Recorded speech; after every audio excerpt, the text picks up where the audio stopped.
إن الحمد لله نحمده ونستعينه ونستغفره نعوذ بالله من شرور أنفسنا وسيئات أعمالنا من يهدي الله فلا مضل له ومن يضلل فلا هادي له وأشهد أن لا إله إلا الله في ألوهيته وربوبيته وأسمائه وصفاته وأشهد أن محمدا عبده ورسوله صلى الله عليه وعلى آله وأصحابه أجمعين إن خير الكلام كلام الله وخير الهدي هدي محمد صلى الله عليه وسلم وشر الأمور محدثاتها فإن كل محدثة بدعة وكل بدعة ضلالة وكل ضلالة في النار وبعد السلام عليكم ورحمة الله وبركاته. Alhamdulillah, nous louangeons Allah Azza wa Jal qui est le premier, qui n'a pas eu de début, qui sera le dernier, qui n'a pas de fin. Allah qui est le suprême, qui nous a créé pour son adoration. Et parmi les actes d'adoration, il y a le fait de s'interdire, de se priver de tout ce qu'Allah Azza wa Jal a interdit, dans le but de rechercher l'agrément et le visage d'Allah. Nous allons continuer avec le livre Al-Kaba'ir de l'imam Al-Zahabi rahimahullah, avec les charges de Cheikh Salih Al-Uthaymin rahimahullah ta'ala. On était sur Al-Kibr, l'arrogance ou bien l'orgueil. Et Inch'Allah, aujourd'hui sera la dernière séance. On avait parlé de l'homme qui, à l'époque du prophète alayhi salatu wassalam, il était courageux et il s'enfonçait vers les mécréants pour les combattre. Et voilà comment les Sahaba étaient étonnés de son courage. Ils ont prononcé des paroles qui indiquent qu'ils sont étonnés du courage de cet homme, croyant que cet homme est parmi les gens du paradis. Non? Croyant que cet homme était un homme du paradis, alors qu'en réalité c'est un homme de l'enfer.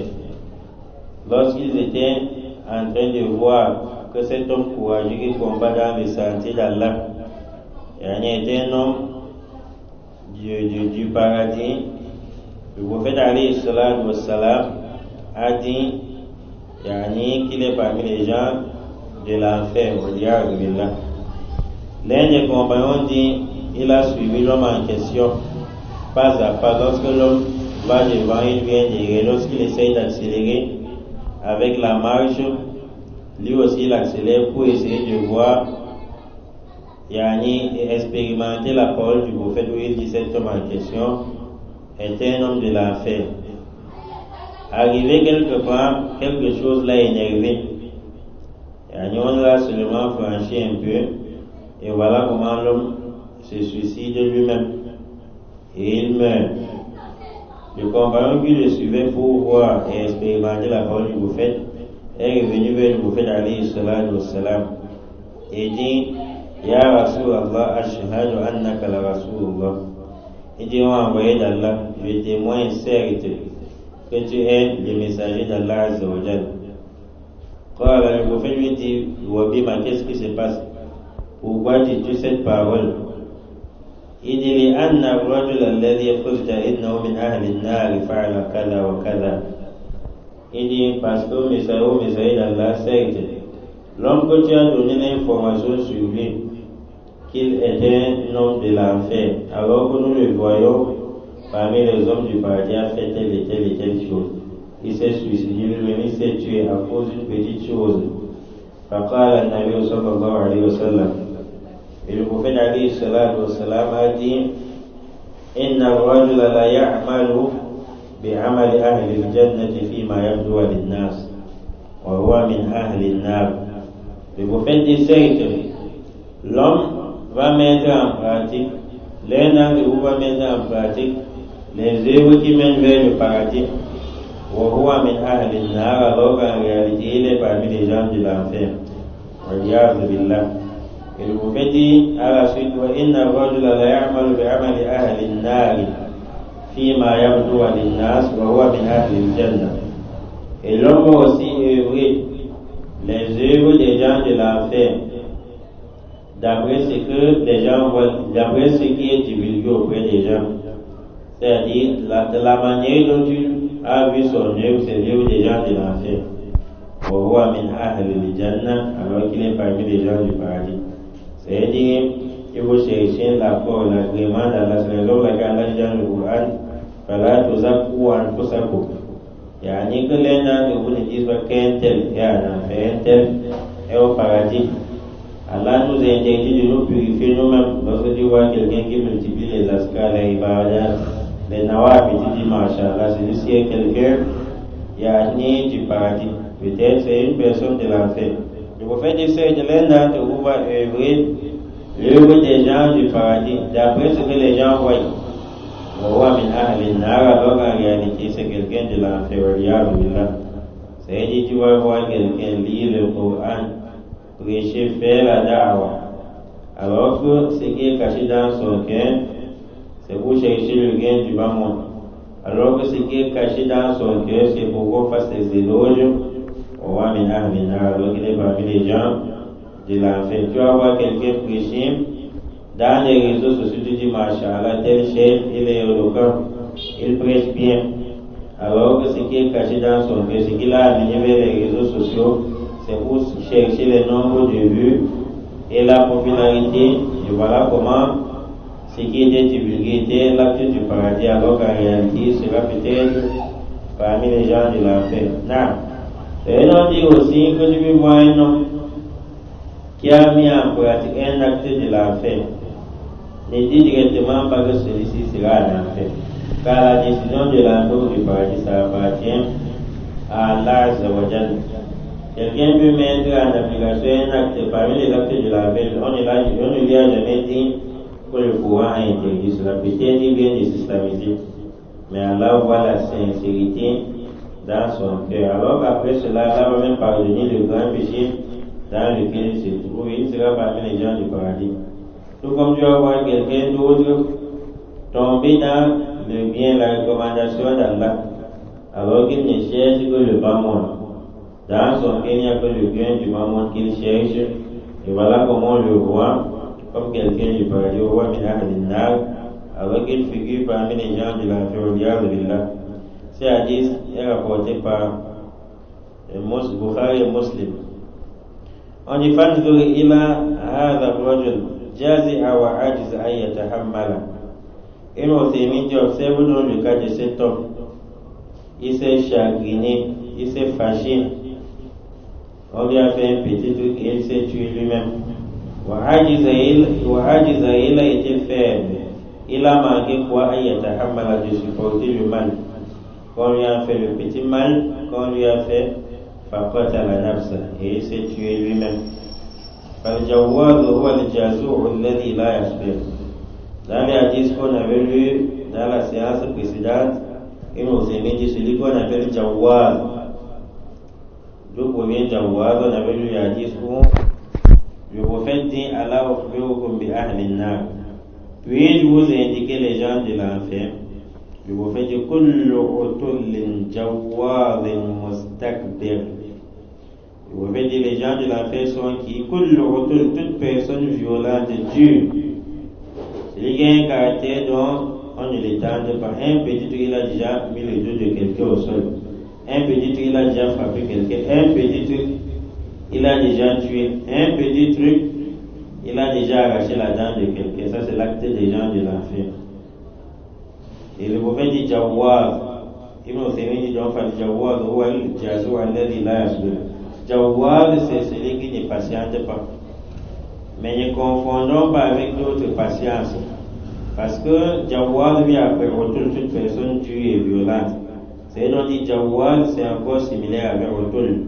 C'est-à-dire que Jawad, parce que nous tous, parmi nous il y a des gens presque tout le monde, il y a certaines choses que quand nous faisons, on n'arrive pas à patienter.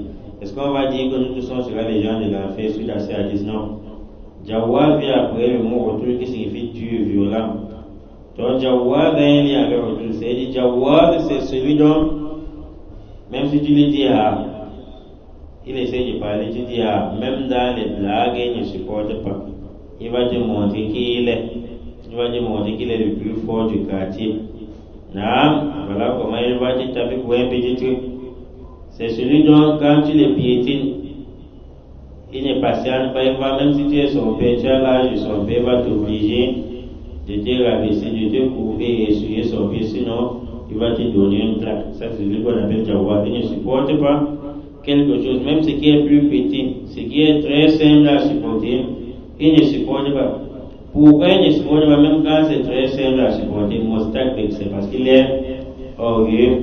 Donc tous ces trois mots sont presque similaires. Autour d'une personne Dieu violente. Jawad, un petit truc, il ne patiente pas. Ce sont les caractéristiques des gens de l'enfer. Mustakbir, orgueilleux, arrogant. Vous voyez que ces noms, proviennent de la même famille. Parce qu'une personne orgueilleuse est une personne qui n'aime pas être rabaissée. Quand elle est orgueilleuse, tu veux lui faire comprendre qu'il y a quelque chose qu'il ne maîtrise pas. Il est furieux, violent, parce que tu l'as humilié devant les gens. Et il revient sur le mot retour dans les hadiths. Une personne orgueilleuse, lorsque tu lui prononces une petite phrase, tu lui dis sa vérité, il ne sera pas tranquille, il va te montrer qui il est. Il va te poursuivre jusqu'à la fin de son souffle, c'est-à-dire les Jawad, un petit truc. Il ne patiente pas. Donc ces mots sont presque la même chose. Ibn Uthaymin dit Jawad, c'est Al-Jazour, celui qui se chagrine, qui se fâche beaucoup. Alladhi la yasbiru da'iman, qui ne patiente jamais. Fi aninin wa huznin wa hammin, un petit gémissement, que ce soit sur un petit chagrin ou bien une petite angoisse, il ne patiente pas. Wa hammin mu'taridun ala al-qada'i wal qadar, la yakhda'u lahu wa la yakhda'u billahi rabban. Jawad, c'est celui qui n'accepte jamais le destin et le décret d'Allah Azza wa Jalla. Un petit mal arrive, il va dire non, pourquoi c'est arrivé, c'est le bien qui devait arriver, il se fâche et réagit sauvagement parce qu'il ne croit pas au destin. S'il croit au destin, c'est qu'il devrait être patient et laisser passer. Jawad, c'est celui dont, s'il vous emploie par exemple, quelque chose ne marche pas, il ne veut pas comprendre que le destin existe, il va dire pourquoi ça n'a pas marché, il blâme les gens, et il ne croit pas au destin et il ne se soumet pas à Allah, il ne regrette pas Allah comme c'est gain.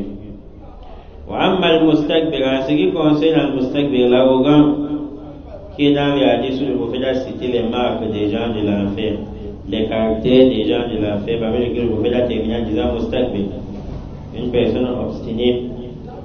Mustakbir, c'est quoi? فهو الذي جمع بين وصفين. Mustakbir, l'arrogant, une personne arrogante, c'est celui qui a réuni ces deux choses sur lui. Ghamtun nas wa batrul haq. Parce qu'il faut connaître la définition. Il y a des gens qui ne connaissent pas la définition de l'orgueil. Ils deviennent orgueilleux, ils ne s'en rendent pas compte. Ou bien les gens qui ne connaissent pas la définition de l'orgueil, ils accusent certains d'orgueilleux pour rien. L'orgueil, c'est celui qui tombe dans l'un de ces deux caractères. Ghamtun nas, mépriser les gens. Pourquoi mépriser les gens? Mépriser les gens parce qu'ils se croient autant, ils se croient arrivés. Tu es qui pour lui parler? Wa batrul haq, et le fait de refuser la vérité, le refus de la vérité. Même quand ils distinguent le vrai du faux, ils discernent que la parole d'un tel est plus authentique que sa parole. Ils voient qu'un tel n'a pas appris à l'étranger, n'a pas appris en Arabie Saoudite, n'a pas appris au Soudan. Un tel ne valent rien devant la société, il n'a pas de popularité. Voilà comment l'orgueilleux rejette la vérité provenant de lui, parce qu'il se voit hautain et se voit être diplômé.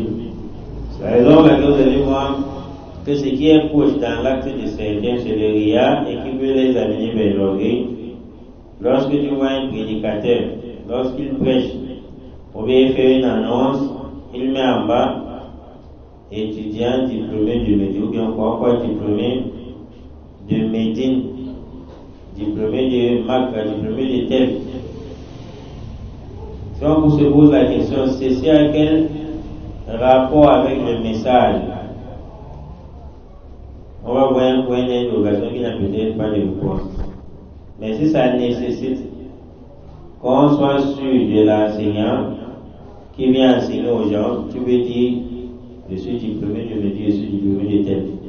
Mais si maintenant tu utilises ce terme quand il ne le faut pas, ou bien quand on n'a pas besoin, un petit message que tu transmets, une petite prêche que tu fais, tu écris le titre, en bas tu mets diplômé de Médine, diplômé de tel. Ce qui est couche ici, c'est le RIA, l'ostentation qui veut mener vers l'orgueil. Parce qu'on doit savoir que tu as aussi appris à médier, en Arabie Saoudite, ainsi de suite. Et c'est voilà comment l'intention des gens vont changer. Quand quelqu'un apprend à médier en Arabie Saoudite, ou bien au Soudan, c'est seulement lui qui doit pardonner. Voilà comment certains vont apprendre, leur intention sera pour, il ne sera pas avec sincérité, leur intention sera pour aller apprendre et porter le nom un tel diplômé de Médine pour que tu parles et qu'on t'écoute aussi. Tout ceci, ça mène vers l'ostentation et l'orgueil. نعم ابن عثيمين dit أن النبي صلى الله عليه وسلم قال الكبر بطر الحق وغمط الناس. Parce que le prophète a dit l'orgueil c'est le fait de refuser la vérité, le refus de la vérité et mépriser les gens. Donc tu refuses la vérité parce que tu méprises ceux-là. Ils sont qui pour te parler. وبطر الحق يعني رده. بطر الحق veut dire rejeter la vérité. Lorsqu'on dit chef, voici Ibn Taymiyyah qui dit ici, telle et telle chose, voici Ibn Taymiyyah qui dit la même chose, qui est contraire à ta position. Wawadou, il rejette la vérité, va toujours chercher une raison pour donner. Waramtun nas veut dire quoi, c'est le fait de minimiser les gens. L'orgueilleux voit les gens petits auprès de lui. Fawafi nafsi ali, quand il se voit lui-même, il est hautain. على الحق au-dessus de la vérité وعال على الخلق. L'orgueil semble sur deux choses, semble d'orgueil sur deux choses. Premièrement, il se voit très hautain, il se voit très élevé plus que la vérité. وعال على الخلق, et il se voit très élevé au-dessus des êtres humains. Si quelqu'un est orgueilleux vis-à-vis des êtres humains, tu vois les gens petits, tu les vois hautain, ça ne sort pas de l'islam. Mais si quelqu'un est orgueilleux vis-à-vis de la vérité, on te dit Allah a dit, tu dis non, je te dis que c'est comme ça. Tu dis non jusqu'à dire non sur la parole d'Allah pour qu'on t'écoute. Nul ne doit te contredire, aucune parole ne doit contredire ta position, quelle qu'en soit la parole, même si c'est la parole d'Allah du prophète. On te dit Allah a dit on t'apporte l'éclaircissement, le prophète a dit on t'apporte l'éclaircissement, tu dis non. Ce que je dis là c'est ça. C'est le pauvre, c'est que cet orgueil a mené vers la mécréance. Mais si l'orgueil c'est entre les êtres humains, ça ne touche pas Allah ni le prophète. Tu es musulman, mais tu es tombé dans le péché où le prophète a dit La yadkhulu al-jannata man kana fi qalbihi mithqalu dharratin min kibrin. Le prophète dit celui qui a le poids d'un atome d'orgueil dans son cœur n'entrera pas au paradis. Et on dit La yulayinu للحق يعني نبدو vis-à-vis de la vérité, il est accepté.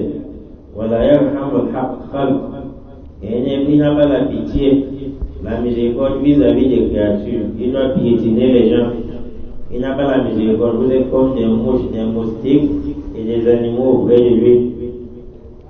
Regarde les fahadi alamat ahli an-nar. Il nous fait mis tous ces signes qu'on est en train de citer là. Ce sont les signes des gens de l'enfer. Donc si tu as ces marques sur ton orgueil, si tu as une marque de hôtel, de personne dure, un petit truc comme ça, tu répètes encore, tu as déjà donné 2 gifles, quelqu'un est tombé. Un petit truc comme ça,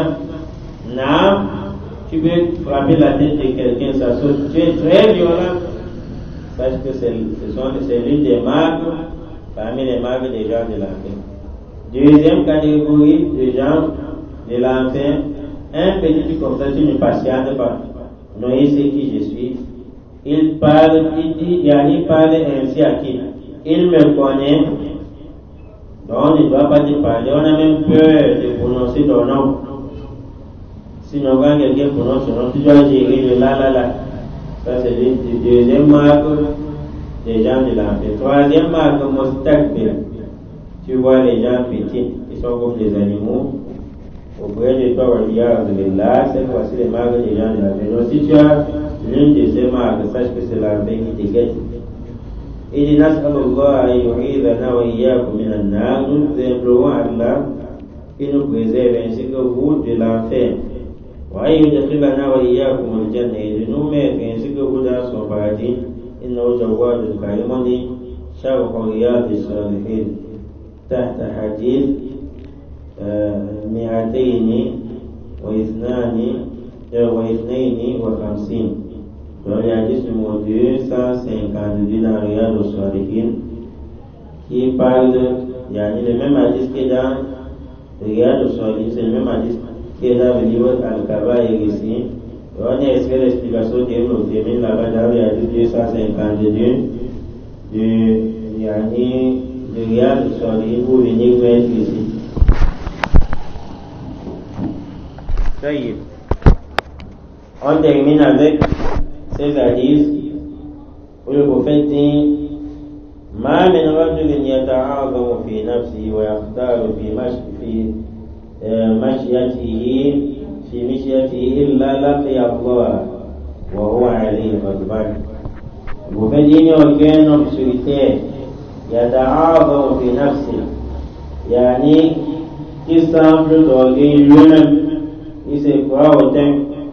ويختار في مشيته, et qui marche avec arrogance sans que celui-ci ne meure et rencontre Allah. Il ne peut pas rencontrer Allah sans qu'Allah lui soit en colère contre lui.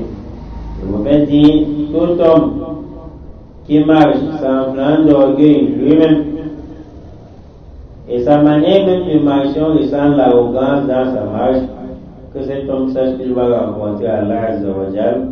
Allah sera en colère contre lui. C'est hadith Shalbani, c'est rapporté par Hakim. Shalbani dit que c'est un hadith sahih. Naam. Un autre hadith, le prophète dit Awwalu salatatin, d'après le hadith d'Abu Hurairah, le prophète dit Awwalu salatatin yadkhuluna an-nar amirun musallatun ay zalim wa ghaniyyun la yu'addi az-zakata wa faqirun fakhur. Rapporté par l'imam Ahmad, hadith numéro 9492, l'imam Ahmad a rapporté ces hadiths, mais pas sous cette forme. Certains mots ont changé, mais à la fin, le fond, c'est quoi? Le prophète dit les trois premières personnes qui entreront en enfer sont Amirun Musallat, c'est un dirigeant qui est injuste. Donc parmi les premières personnes qui entreront en enfer, dont leur cas est très lourd, il y a tout dirigeant qui est injuste.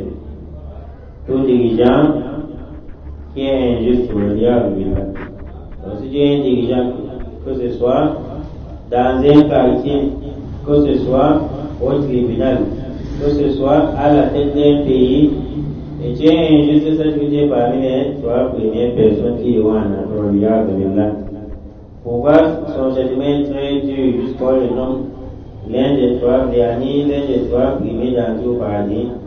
C'est tout simplement parce que, étant dirigeant, tu n'as peur de personne, tu as les autorités avec toi, tu as la police avec toi, tu as les gardes, disons la police de manière générale, tu as les gens que tu peux envoyer torturer les injustes. C'est donc dit, quand tu veux juger, tu n'as peur de personne. C'est maintenant toi qui devrais être juste. Quand il y a des problèmes, tu devrais être juste pour trancher entre les gens. Mais voilà que tu sèmes encore la corruption. Celui qui gagne auprès de toi avec l'autorité que tu as, c'est celui qui a de l'argent, c'est celui qui a fait la production avec de l'argent. Ou bien toi, étant dirigeant, peut-être tu ne manques de rien. Tu gères les terres, que ce soit d'un pays, d'une concession. La gestion t'appartient, mais malgré cela, tu es encore injuste envers les gens. C'est que tu es parmi les premières personnes qui vont en enfer. Regarde là. Deuxième personne qui est parmi les trois premiers qui entreront en enfer, et un riche qui ne donne pas la zakat. La zakat, certaines personnes pensent que la zakat c'est seulement le mot qu'on extrait à la fin du jeûne du mois de Ramadan. Quand quelqu'un donne la zakat avec la nourriture ou ça, non, c'est que c'était bon là. Il y a plusieurs types de zakat. La zakat sur le montant que tu as épargné, si ça atteint un seuil, tu vas diviser par 40 et donner la zakat dessus. Le seuil, c'est avant, non seulement soit en argent bien en or. Mais quand on évalue en argent ici au Cameroun, c'est environ 300 000. Et quand on évalue en or, c'est environ 6 millions. D'autres disent 300 000, si ça fait un an. Certains disent à partir de 6 millions, et poussière qu'on donne la zakat. Mais à la toute des hal, deuxième type de personnes qui sera parmi les premiers dans le monde, c'est un riche qui ne donne pas la zakat. Pourquoi ce châtiment sur lui? Tout simplement parce que c'est Allah qui lui a donné la richesse. Les pauvres souffrent. Et regardez ici à droite, il y a des gens qui ne parviennent pas à payer la maison. Même si on dit que la chambre c'est 15 000, ils ne parviennent pas à payer. Même quand il paye 15 000, il est persécuté, il y a toujours des problèmes dans sa moto. Il a 5 enfants, une femme. Quand le premier vient de guérir, le deuxième tombe malade. Quand le deuxième veut retrouver la guérison, la pluie vient encore. Les 3 autres tombent malades. Quand on veut comprendre ceci, il y a encore le deuil qui sort au village. On doit aller faire le deuil, aller et retour.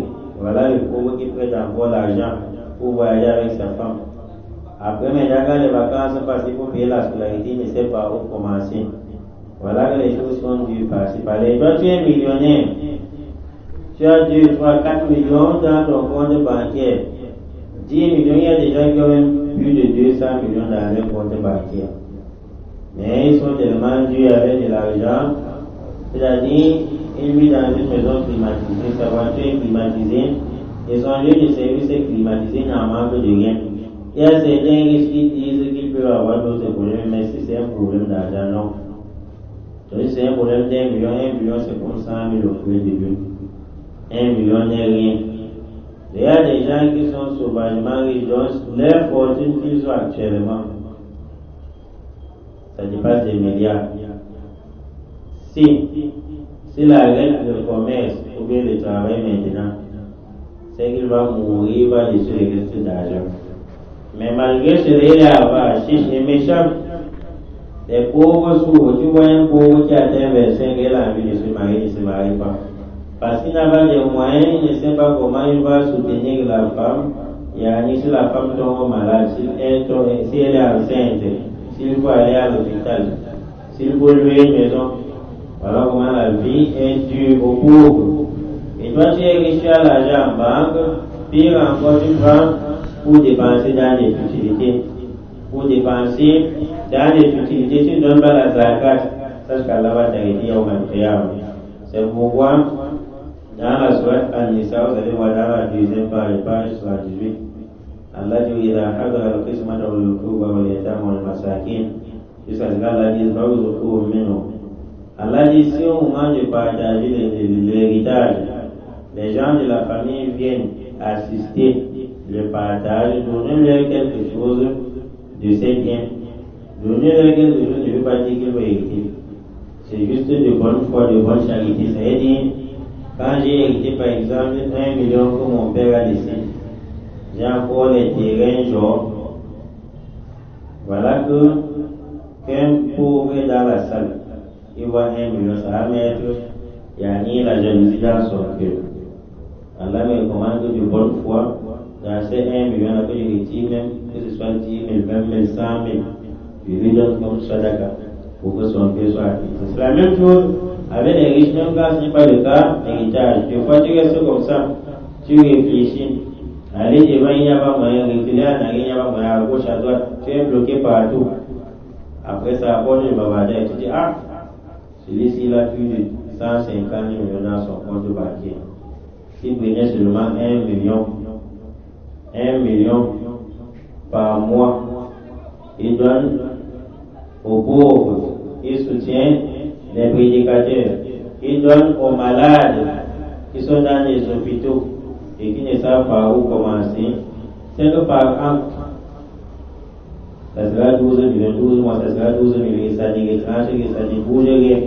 Sur 150 millions qui ne fait que grandir dans son compte bancaire. Donc sachez donc que celui qui est riche ne donne pas la zakat, que ce soit la zakat sur les bétails.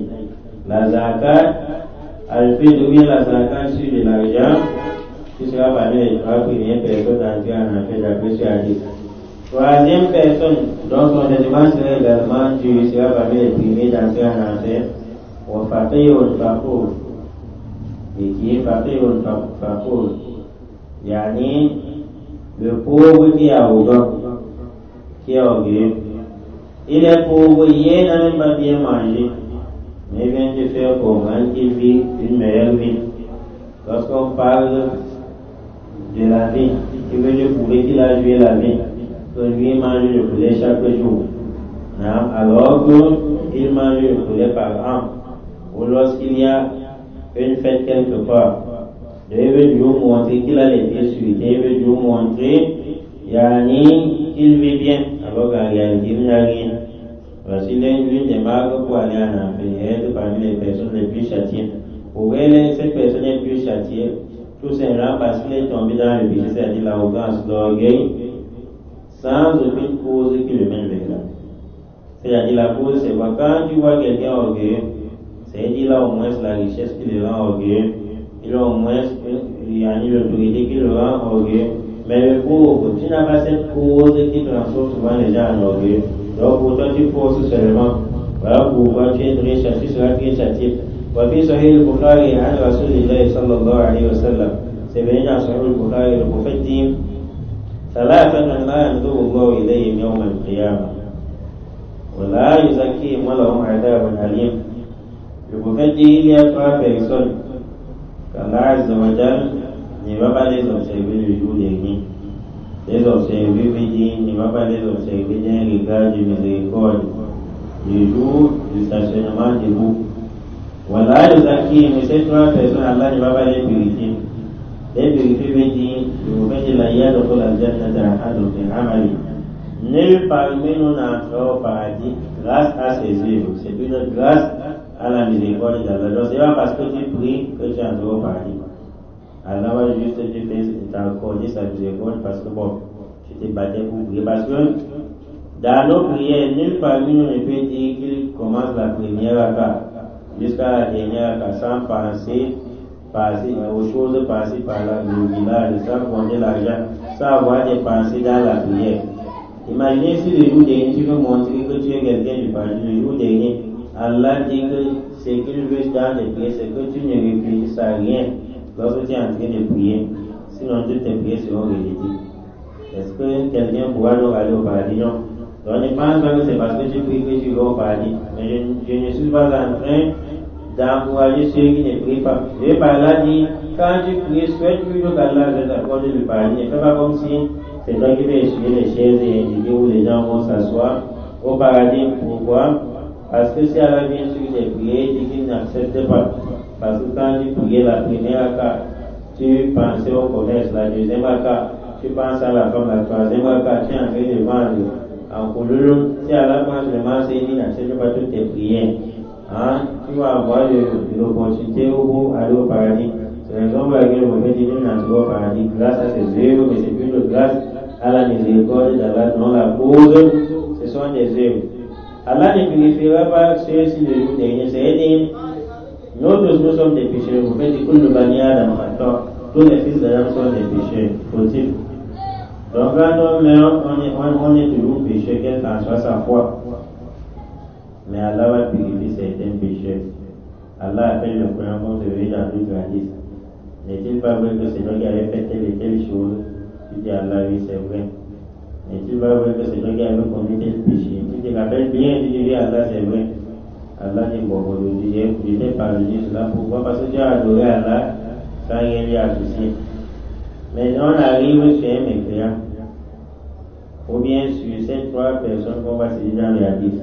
Le prophète dit Allah, Allah ne va pas les purifier. Pour qu'ils partent au paradis, Allah ne va pas les purifier pour qu'ils partent au paradis. Voilà, on m'a dit troisièmement, ils auront un châtiment douloureux. Le prophète dit Al-Musbil. Une catégorie de gens qui n'aura pas la miséricorde d'Allah. Allah ne l'observera pas d'un regard de miséricorde. Si Allah ne t'observe pas d'un regard de miséricorde, alors que le paradis c'est pour lui. Qui va te mettre au paradis alors? Voilà, le Zakim, si Allah ne te purifie pas, il te laisse avec tes péchés. Est-ce que tu auras encore l'opportunité d'entrer au paradis? Non. Voilà, on m'a dit, on arrive, le prophète précise en plus, ils auront un châtiment. Pas juste un châtiment, mais un châtiment alien douloureux. Le prophète dit Al-Musbil, celui qui laisse traîner son vêtement. Al-Musbil, celui qui laisse traîner son vêtement. Le sens de laisser traîner le vêtement ne veut pas dire quand la vie traverse la cheville. C'est que non, tu as raté la miséricorde d'Allah. Mais elle est bien avec eux, le prophète a dit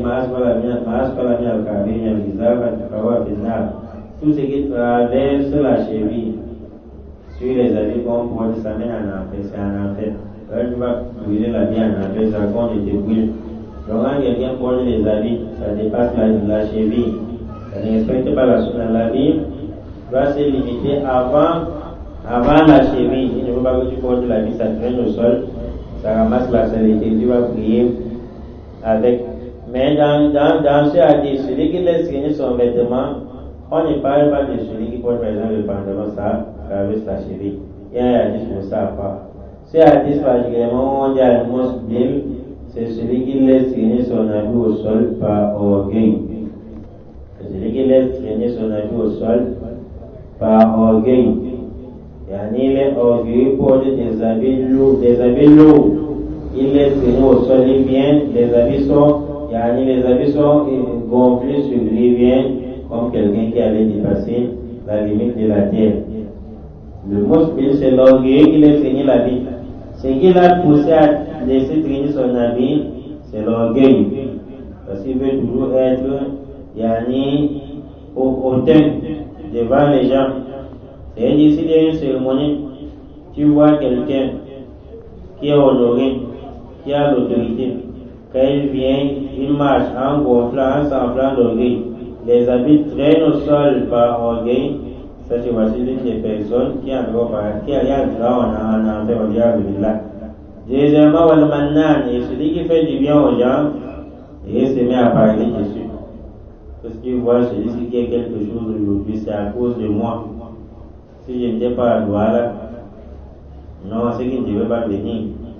Ça, c'est une bonne mélange de chiffres. Tu pouvais ne pas être à Douala, Allah lui donne un chemin pour venir se battre à Douala. Tu vois quelqu'un dit, comme tu vois celui-ci être milliardaire aujourd'hui, c'est moi qui l'ai éduqué, je lui ai donné des conseils pour faire telle chose. Donc tu as fait du bien à quelqu'un, tu racontes encore. Là, en regardant cette personne, Allah ne sera pas fait de toi au Mantoya, mais tu auras un châtiment douloureux. Lorsque tu donnes à manger à quelqu'un, c'est entre vous. Il dit Jazakallah, Allah t'accorde le bien. Après, maintenant, tu vas le souiller auprès des confrères. Tu dis, celui-ci n'a aucune famille ici à Douala. Chaque jour, il mange chez moi. C'est l'une des marques des gens de l'enfer. Le prophète dit, le munafiqu, c'est l'adaw bil half al kadhib. Troisième personne qui aurait un châtiment douloureux, Allah ne va pas le purifier et il n'aura pas un regard de miséricorde vers lui. Al-munafiqu, c'est l'adaw bil half al kadhib. Celui qui vend sa marchandise à travers un segment mensonger. C'est-à-dire, il dit Wallahi, la vie c'est que tu vois. La vie c'est que tu vois, j'ai acheté à 10 000. Si je laisse même à 8 000, c'est que je n'ai même pas là, je n'ai pas reçu l'argent que j'ai acheté avec. Je n'ai même pas l'argent que j'ai acheté. Il dit, Wallah, on croit en lui, ça pousse quelqu'un d'acheter la vie. Le nom d'Allah avec lequel tu as blagué, ça a dû mettre dans les problèmes au Mantéam. Le mensonge c'est interdit.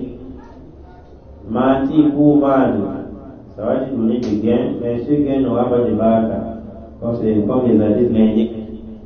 Ce gain n'aura pas de baraka. Tu vois quelqu'un, il a 1 million, il essaie de sauver, il a dépensé cela, il n'y a pas la baraka, il n'y a pas la baraka dessus. Mais celui qui dit la vérité, il dit la vérité, il y aura la baraka dans l'argent qu'il possède. Donc, troisième des gens dont Allah va observer d'un regard frustrant, Al-Munafiq Silato bil-Half-il-Kal, celui qui vend sa marchandise avec un jurant au nom d'Allah étant en train de mentir. Tu veux par exemple vendre ta moto, tu dis Wallah, il n'y a aucun problème dessus. Tout simplement parce que j'ai rencontré des difficultés. On a opéré ma femme.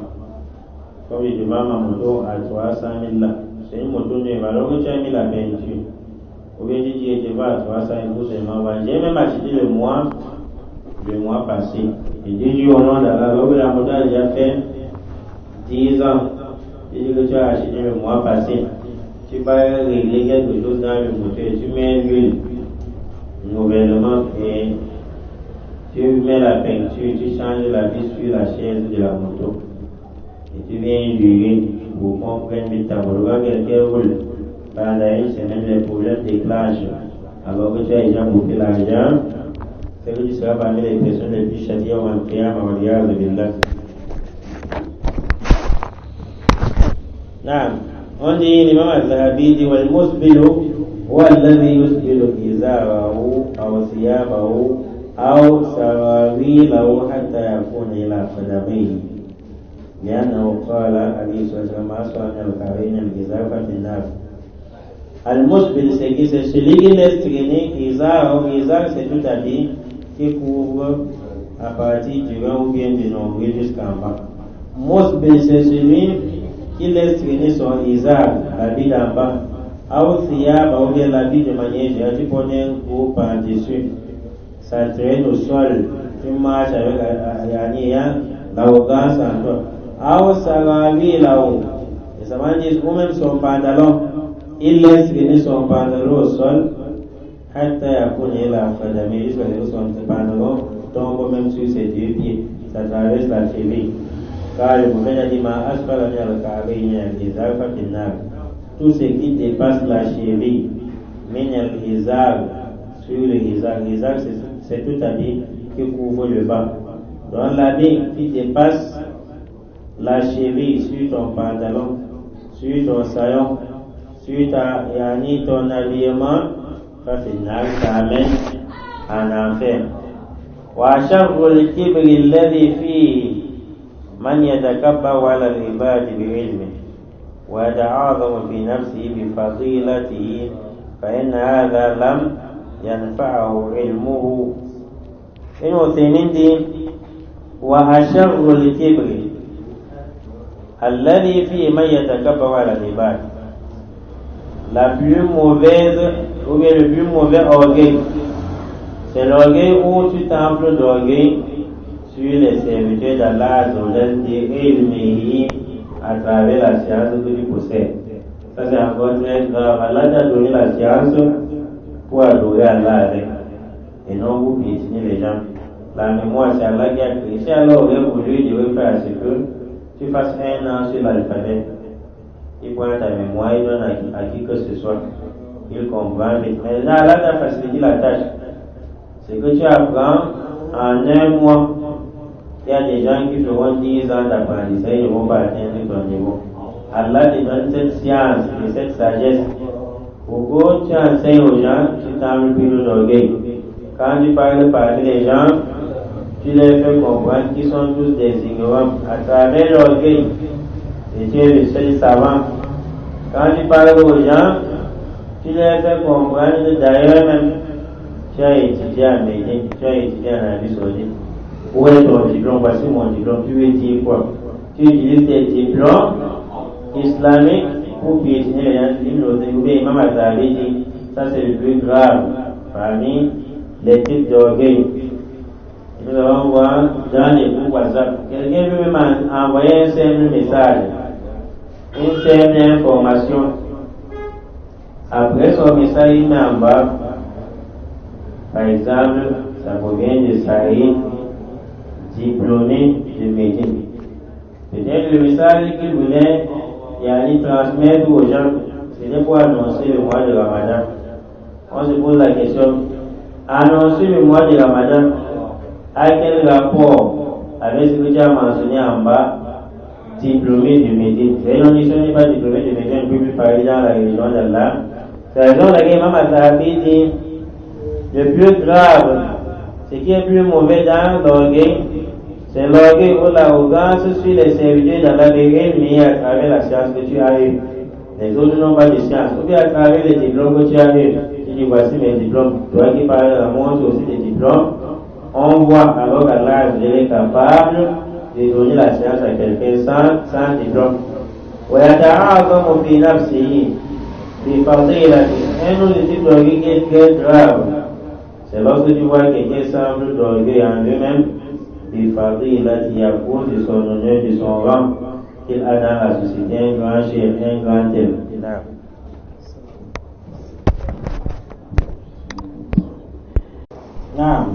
Imam Al-Zahabi chute en disant فإن هذا لم ينفعه علمه. C'est de celui qui apprend la science. Lorsqu'il apprend la science, il semble d'orgueil du sujet, il ne doit parler après lui. D'ailleurs, même il a appris à l'étranger. Toi, tu n'as pas appris à l'étranger. Sache que ta science ne te sert à rien. فإن من طلب العلم للآخرة كسره علمه. C'est lui qui apprend sa science, plutôt pour la recherche de l'au-delà, sa science va le plier. Ça veut dire que sa science va l'amener à se rabaisser, à être très simple. Il y a des gens dont elle passe seulement à midi, fait un an et revient. Tu lui dis assalamu alaykum, il dit wa alaykum salam, en passant, il répond en passant. Tu déposes encore la question, et ça voici Ousmane avec qui on jouait même au football. Tu n'es plus son niveau de joueur avec là. C'est vraiment un homme qu'il a fait à Médine. Donc il doit maintenant trier ses amis. Il dit celui qui apprend la science pour l'au-delà, la science doit les plier. Faire ce qu'il soit très simple. Il y a des gens qui ont appris pour lui adresser la parole, pour lire les versets de protection, aussi pour leur faire la gannance. Celui qui a appris la science pour Allah, son cœur aura la crainte. Son âme sera apaisée. Celui qui a appris la science, ça veut dire qu'il va se mettre à s'observer lui-même. C'est-à-dire, quand il apprend la science pour Allah, il ne va jamais voir qu'il est au-dessus des gens, il va encore purger ses péchés. Parce que les salafs ne se voyaient pas comme ça. Par exemple, Cheikh Fawzan, on lui a posé la question, on dit, oh Cheikh Fawzan, quelle méthode a employée dans la recherche de la science afin d'être comme toi et Cheikh Pembaz? Cheikh Fawzan dit, en ce qui concerne Cheikh Pembaz, c'est lui un savant, moi je ne suis pas savant. C'est donc la science t'amène à te rabaisser, pas à te soulever au-dessus des gens. Par là, il y a tout quand tu apprends la science, voilà, tu ne lâches pas ton âme. Un petit verset que tu as appris, tu essaies de te réviser pour voir si tu as mis en application ou pas. Quand tu apprends la science, tu apprends les tafsirs, les détails des versets, tu vois que tu pensais avoir appliqué le verset alors que tu n'as pas appliqué. Tu te méfies de plus en plus, tu te méfies. Tu vas t'évaluer,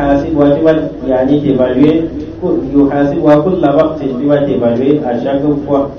En surveillant ton âme, ton corps. فإن غفل عنها جمعت عن الطريق المستقيم وأهلكته. Si maintenant, quand tu apprends la science, voilà, tu vois que si tu ne te contrôles pas, tu seras tu vas dévier du droit chemin. ومن طلب العلم للفخر, je suis en disant, celui qui apprend maintenant la science, l'ilfakhr, n'a pour t'emplir d'orgueil sur les gens. Al-fakhr, c'est le fait de faire comme si tu es déjà arrivé. Ceux qui n'ont pas de science, c'est comme si c'était les derniers dans la société. Walrias, on met Dieu après la science pour avoir l'autorité. Pour que telle motion de prendre te prenne comme imam. Tu apprends la science pour que telle conférence, tu dois participer parce que tu as appris à Makkah, Médine au Soudan. Si tu peux apprendre la science, ton intention, c'est de t'empêcher d'orgueil sur les musulmans. Et tu veux maintenant faire des stupidités sur les musulmans ou bien mépriser les musulmans par et c'est parmi les très grands orgueils qui est déjà en islam. Voilà, il y a donc le Jannah, c'est genre des personnes qui apprennent pour chercher la suprématie, à être imam, à mépriser les gens, ils n'y entreront pas au paradis. Voilà, donc le Jannah, man kana fi qalbi مثقال ذرة من كبر ولا حول ولا قوة إلا بالله العلي العظيم. L'imam Al-Zahabi chute en disant, sachons donc que celui qui a le poids d'un atome de kibr dans son cœur, il n'entrera pas au paradis. Wallahu a'lam wa a'lam. Subhanaka Allahumma wa bihamdik, ashhadu an la ilaha illa anta astaghfiruka wa atubu ilayk.